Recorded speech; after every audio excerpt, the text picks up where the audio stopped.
Oh, saan ka pupunta? Ba't bihis na bihis ka? Ay, oo nga pala, nakakalimutan kong sabihin sa'yo. Magkikita-kita kami ngayon ng mga kaibigan ko. Mga dalaga pa kasi kami nung huli kaming nagkita-kita eh. Tumigil ka, hindi ka aalis.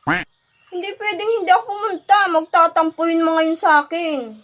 Hindi ka aalis. Ako nga, hindi mo pinayagan ng reunion namin. Tapos ikaw, aalis ka. Ano ka, siniswerte? Payagan mo na ako. Bakit ba gusto mong pumunta doon, ha? Alam mo kung bakit? Bakit? Kasi ibabalita ko sa kanila na ang gwapo-gwapo ng napangasawa ko. Parang tanga to. Oo nga, ipagmamalaki kita. Ewan ko sa'yo. Sige na nga, pumunta ka na doon. Ay, teka. May pera ka ba? Wala nga eh. Oh, ito. 5K. Libre mo sila, ha?